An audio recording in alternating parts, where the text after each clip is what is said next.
Ladies and gentlemen, welcome back to the Parker Loves Sports YouTube channel. Thank you for taking a few minutes out of your day to spend them here with me. I am your host, Parker, and if you do enjoy this video, make sure you tackle that subscribe button as we are trying to hit 500 subscribers by the time the NFL draft gets here. So if you could help me reach my goal, that would mean the absolute world to me. And in today's video, we are going to be talking about the draftees that the Broncos interviewed at the NFL Combine. Now, it should be noted that the Broncos are allowed to bring in prospects in this draft for in-person interviews at the facility, but these are the players that the Broncos interviewed at the Combine that we know of. There are definitely more players that the Broncos interviewed at the Combine that haven't been released, either to the Broncos not wanting them to be released to keep it a secret, or just hasn't been released just due to the due process, or some reporters don't know yet. But it should be noted that there are more players that were interviewed, but these are the ones that we know of as of right now as I'm recording this video. Now, before we get started into this, as always, I want to remind you that Jesus is King. I pray that you give your life to him. He's got a plan and a purpose for you, and I just truly hope that you accept Jesus with your whole heart and believe that he died on the cross for your sins. And if you do that, then you'll go to heaven. It's that simple. It's that easy. It's by grace through faith which we are saved. It's not by our works. The works are good. It's faith with our whole heart that Jesus came down to earth. He lived the perfect life, and then he sacrificed himself on the cross so that we can go to heaven. If you truly believe that with your whole heart, then you will go to heaven. And now, with that being said, let's jump into this. The first player that the Broncos interviewed is Adetomiwa, Adebawore, edge rusher out of Northwestern, and that is a mouthful. I kind of feel like the Broncos might have interviewed him because they want to assemble this team of names that are hard to pronounce. You know, Albert Okwuegbunam at tight end. You got Adeto here. And then you also got Ioma Uwazurike, who we drafted last year in the 4th round. But all jokes aside, Adebawore is a very talented player out of Northwestern, and he had a fantastic combine. You can see putting up a 4.9 40-yard dash and 27 reps on the bench press. Now, I should say we are not going to be mentioning the stats. The stats are there to show you what they did in college, but when you're assessing a player, it's way more than just their stats. And I've always thought this. I've just never thought to mention it to you all because I don't know. It's always important to watch what happens on the tape because the stats don't tell everything. And I've never mentioned it, so I thought it was a good time to mention it now. But Adebawore is very, very versatile. If you want him to play on the edge or on the inside as an interior defensive lineman, he can do both of those for you, and he's going to provide that tremendous interior pressure and pass rush. He's going to have that high motor that never quits on a play, so he'll be going and he'll be providing pressure. He's going to be going to make the tackle until that whistle blows, and he's just going to disrupt the offense. And Adebawore, let me tell you, he is extremely talented, and with his production in college and with the traits and with his combine, he is going to be talented. He is definitely a day 2 player for me. Of course, the Broncos don't have a pick until the 3rd round, so he would have to slide into the early 3rd round for the Broncos to have a chance to draft him. But, you know, if he's there, I would not be mad at this pick. You know, of course, you look at the Broncos edge rushers right now with Randy Gregory. You got Baron Browning, Nick Bonito, Jonathan Cooper, and if you wanted him to be one of your primary pass rushers, maybe rotate with a Baron Browning, he could. Or since Dre'Mont Jones is potentially leaving in free agency, which would suck so much if he did, but if he does, then Adebawore could play that defensive line, and you know it could be Adebawore and maybe Ioma Uwazurike as those 2 defensive linemen. You know, if the Broncos stick with a 3-4, say Dre'Mont Jones leaves, which I don't want to happen, I'd say DJ Jones is probably nose tackle, and then you would have Ioma Uwazurike and Adetomiwa Adebawore as those defensive ends. This is obviously, of course, assuming the Broncos don't sign another defensive tackle at free agency if Dre'Mont leaves. And then the edge rushers, you would have probably Randy Gregory and Baron Browning, I'd say. But yeah, Adebawore would be one of those guys who I would love if the Broncos were able to add to their team. The next player that the Broncos decided to interview was Alex Austin, cornerback out of Oregon State. Austin is an intriguing prospect to me. I feel like I'm a little bit lower on Austin than a lot of other players. I think he's going to be a day 3 pick. I'd say round 5 would be the earliest I would draft him, because let's not get it twisted. He's got the prototypical NFL size to be a cornerback at 6'1". So that's the ideal size, because you don't want him getting mossed over. He's a great athlete. He's going to be able to keep up with the receivers, and he's going to be competitive every play. He's going to be deflecting the ball. He's going to be knocking it out in midair, contesting all the catches. But two of the biggest things that stand out for me are he's not super great at tackling, and I feel like there's a culture established in Denver where everyone needs to tackle. It's not just the linebackers and the defensive line, the cornerbacks and the safeties, all the defensive backs, they need to buy in and tackle, which is why I feel like they drafted Damari Mathis in last year's draft. So Austin does kind of lack in the tackling department. So you liked him to be a little bit more physical and start to wrap up and tackle. And that's a big reason why I'm not super high on him. And then also, he is pretty handsy. He does get flagged quite a bit for defensive holding. So Alex Austin would be someone who I would like to take a flyer on later in the draft, because I do think the Broncos don't necessarily need cornerback right now. But when you look into the future, cornerback will be a pretty big need for the Broncos. Of course, you'll have Pat Surtain and Damari Mathis under contract. But then in next offseason, let's see, Ronald Darby's going to be a free agent. K'Waun Williams is going to be a free agent. A bunch of the guys other than Damari Mathis and Pat Surtain, or if you draft a rookie, their contracts will be expiring. And so you'll either need to bring them back or find replacements. So why not get ahead on the curve and find guys who you like? So I wouldn't be mad if the Broncos drafted a cornerback in this class. We'll see if it's Austin or not. But yeah, you can see in the combine, he ran a 4.55 40. Didn't participate in the bench press, which is fine. But yeah, Alex Austin was the second player that the Broncos interviewed at the combine that, of course, we know of. Yeah, there's definitely more players that the Broncos interviewed at the combine, but the list I'm going over right now is just the ones that we know of as I'm recording this. Next up, the Broncos interviewed Carter Warren, offensive tackle out of Pittsburgh. Now, Warren is 6'5", 315 pounds, which is really good size, and I guess the length that you need for an offensive tackle in the NFL. So he possesses that.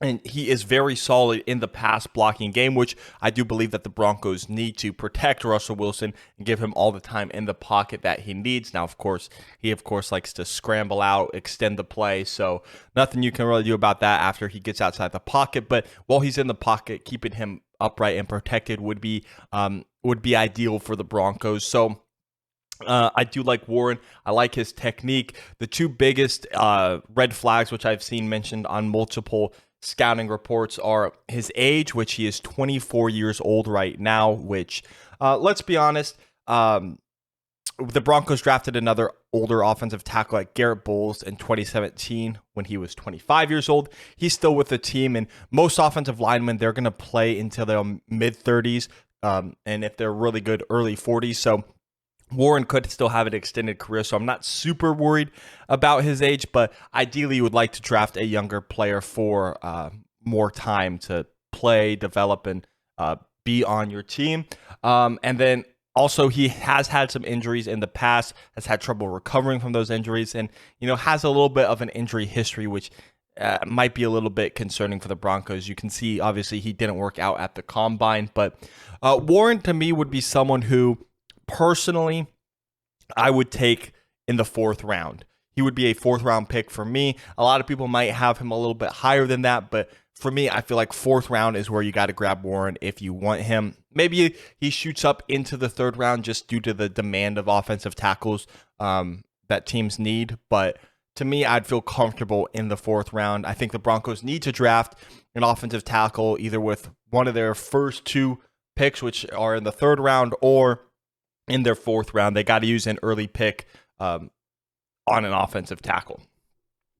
The next player that the Broncos interviewed is Chris Rodriguez Jr., running back out of Kentucky. Now, this one is interesting to me. Chris Rodriguez, obviously, as I've been saying for the past few mock drafts that I've posted, the Broncos need to draft a running back because you look at the team and there's been reports that Javonte Williams could either play the whole season, miss some of the season, or miss the whole season with his injury. So kind of conflicting reports. I think the Broncos should bring back Latavius Murray, but I don't think guys like Marlon Mack, Mike Boone, those guys will be returning. Chase Edmonds might be a cap casualty. So I do think the Broncos need to draft a running back probably a little bit later in the draft. I'd say maybe with their 5th or 6th rounder. Could be their 4th rounder, but we'll have to see. And the reason why Rodriguez is intriguing to me is because he reminds me of a Javonte Williams light. He's hard to tackle, and he's not really an elusive back. So he's not going to make people miss in space. He's not going to be super athletic. He's just going to run through people and be a hard hitter and going to be hard to bring down. He's that thumper type of back. But a little bit of a downside is he's not really a 3rd down running back. So you're going to play him on 1st and 2nd down, but then he's kind of got to come out for 3rd down because he's not super effective in those situations. But yeah, he does remind me of a Javonte Williams, the light, doesn't have some of the traits that Javonte has, but he was really productive in college, as you can see. 40 games, 3,643 yards, and 33 touchdowns. I think that Rodriguez would be an intriguing pick for the Broncos, but I would personally pass on Rodriguez and maybe go after more of the scat, athletic type of running back with the elusiveness. Next up, the Broncos interviewed Darnell Wright, and Wright is one of my favorite offensive tackles in this draft. However, I do not know, and I do not think the Broncos will be able to draft Wright because I think he should be a 1st-round pick, and if he's not a 1st-round pick, he'll definitely go early in the 2nd round. So I don't think the Broncos have a chance at him unless something drastic happens and he falls into the 3rd round. I just don't see it, but if the Broncos are able to grab him, Wright is a fantastic player. He's 6'6", 335 pounds. He can play left tackle or he can play right tackle if you want. So if the Broncos did draft him, they'd probably put him at right tackle. And if something happens to Garrett Bowles, he gets injured later down the line when he retires or is traded or goes to another team, then you can move Darnell Wright over to left tackle so long as you have a right-handed quarterback, and he could be your blind side protector and blind side tackle to protect whoever your quarterback is, whether that be Russell Wilson or a young guy. I think that Darnell Wright would be a solid pick for the Broncos. And not to mention, Darnell Wright has some of the best technique that I have seen in an offensive tackle, studying them. I think it is fantastic. He's super strong too, so he's going to be able to hold off those bull rushing defensive ends, defensive edge rushers, whatever you want to call them. Just doesn't have the length, but I think he's going to be fine. He was fantastic at Tennessee, and I think he'll be solid in the NFL as well.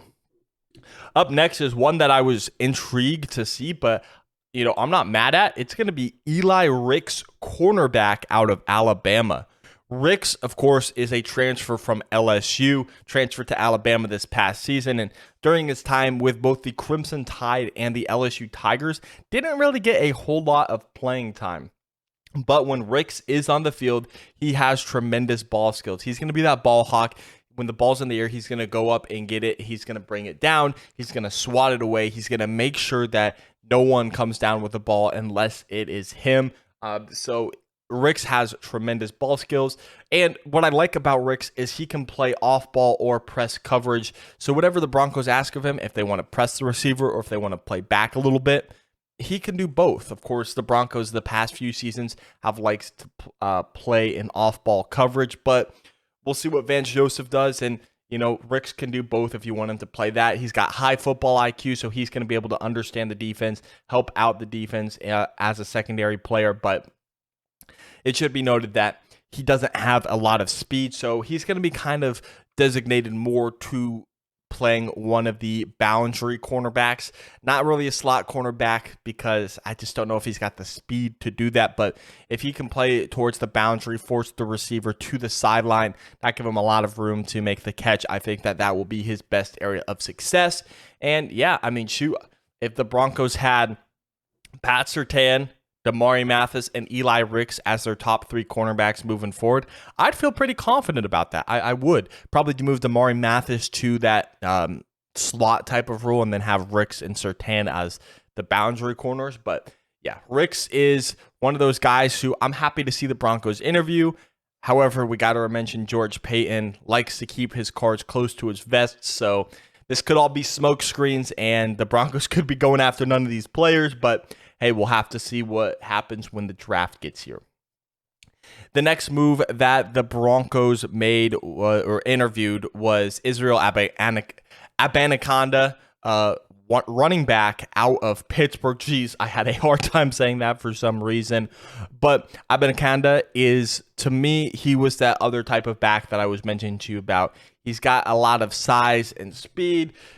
Not the greatest elusiveness. You would like to maybe see him improve his elusiveness, but I think that can be developed as time goes on.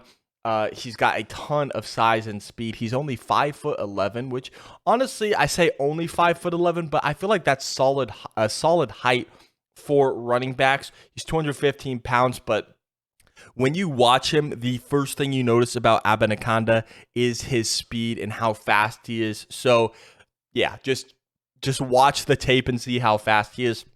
And the crazy thing about him is he is only 20 years old. I'm 21, so I'm a full year older than Abanikanda, which is just crazy to think about how I'm older than some of these draft prospects entering the NFL. But the nice thing about him being so young is he doesn't have a lot of tread on the tires, mileage on the wheels, so to speak. So he's got a bit of time before that kind of sets in, because we've all seen a lot of running backs when they're just used, and they're that workhorse, and their careers start to get cut short just because of the physicality that the running back position requires. So the younger they are, the less they've been used, the more you'll get out of them in their NFL careers, which would be nice for the Broncos. Next up, the Broncos interviewed safety Jammie Robinson, safety out of Florida. This one was intriguing to me because, to me, I obviously don't think Kareem Jackson is coming back, as sad as that's going to be. I just think he's a little bit too old at this point. But then I also really like Caden Stearns for the Broncos to have him take over as that strong safety role. So it's intriguing to me. We'll see if we go with Caden Stearns. We draft a safety. But Robinson is up there as one of the top safeties in this draft. I'd say he's definitely a top 10, maybe even top 5 safety in this draft. But a big part of that is due to his versatility. He can play both strong and free safety if you need him to. I think he can even play as that slot cornerback if you wanted him to play as a slot corner, or if you wanted to run an all DB set and have those sub linebackers in for your normal linebackers and have extra DBs out on the field. I think that Jammie Robinson could play that sub linebacker position as well if you were interested in that. He's got a high motor. He's going to play until the whistle, not going to give up. And he's going to make a tackle, make a play until he hears that whistle blow. And then he's a really strong tackler. He is going to wrap up. He's got good technique, and he is going to make sure he brings someone down because, yeah, like I mentioned earlier with Alex Austin, he's the complete opposite of what Alex Austin is. Alex Austin needs to work on his tackling. Jammie Robinson is a strong tackler, and he's going to bring people down. Now, a little bit of downside is he struggles in man-to-man coverage, and when he plays in deeper coverage, that's when he tends to get beat. So maybe you do slide him down to slot corner right away, and then maybe move him to safety later on in his career. But Jammie Robinson would be someone who I'm intrigued about, and I would watch. So yeah, I wouldn't mind Jammie Robinson. And Broncos fans, I would highly suggest you keep you keep an eye and an ear out on draft day for Jammie Robinson to potentially become a Bronco. Now moving into the final two here. The second to last one is Mohamoud Diabate, linebacker out of Utah, formerly of Florida. So he transferred from Florida to Utah. And yeah, I mean, the first thing you notice about Diabate is his size at 6'3", 221 pounds. He's got the versatility. To me, he can play as an inside linebacker. You can move him down as an edge rusher, or you could slide him as an interior defensive lineman. But to me, I would either have him play as a, I don't know. He's listed as an inside linebacker, but honestly, from what I've seen, I would probably play him at edge rusher because he is not great in pass coverage. You think about the Broncos inside linebackers. Josie Jewell, I feel like, has improved, but we're kind of weak at pass coverage there.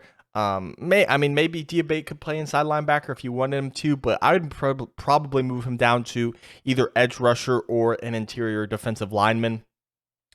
He's got a lot of physicality. Like I said, got that versatility. Can play around the defensive line, can play off ball as your off ball linebacker, but yeah, to me, it's intriguing. Personally, if I were the Broncos, I'd probably pass on Diabate.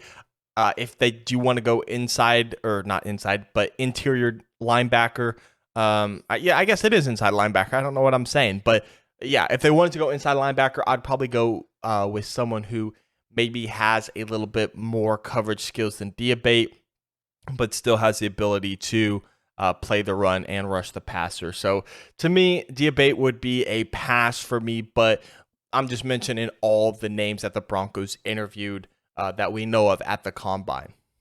And the final player that the Broncos interviewed is an interesting one, and that is going to be Rashee Rice, wide receiver out of Southern Methodist. It's intriguing to me the Broncos interviewed a receiver, and that, interviews, that doesn't really mean anything. You're doing your due diligence and learning more about these players. Doesn't necessarily mean you're drafting them. Could be a smokescreen, could not be. But I think it's interesting because the Broncos love their SMU wide receivers, of course, with Emmanuel Sanders. Obviously, he wasn't drafted by the Broncos, was signed in free agency. But then you got Courtland Sutton, who has been rumored to be on the trade block. And now you got Rashee Rice. And Rashee Rice, he kind of reminds me of Courtland Sutton just a little bit. He's 6'3", 206 pounds. And the first thing you notice about him is his ball skills. He's going to go up, he's going to high point, he's going to bring the ball down, and he's going to be that deep threat type of guy down the field. So that's a little bit of a similarity right there. And then he's also got some athleticism to avoid tacklers in space, juke them out, run around them. He's just going to avoid the tackles to pick up more yardage. And then the really only downside, not the only downside. I mean, obviously they're prospects. There's a lot of things they need to improve on to translate from the college level to the NFL level. But one big thing I've noticed is he needs to develop his route tree a little bit more. I noticed he kind of had to run the same amount or the same routes in college. And I think it's going to be a little bit important to add some stuff to your route tree. But Rashee Rice is very intriguing to me and someone who I think Broncos fans need to keep an eye out for on draft day. But yeah, that is going to be it. Thank you so much for watching. Make sure to leave a like and subscribe to the channel if you're brand new. I'm trying to hit 500 subscribers by the time the NFL draft gets here. So if you can help me reach my goal, that'd mean the absolute world to me. Make sure to leave a like and subscribe to the channel if you're brand new. My name is Parker, and see ya.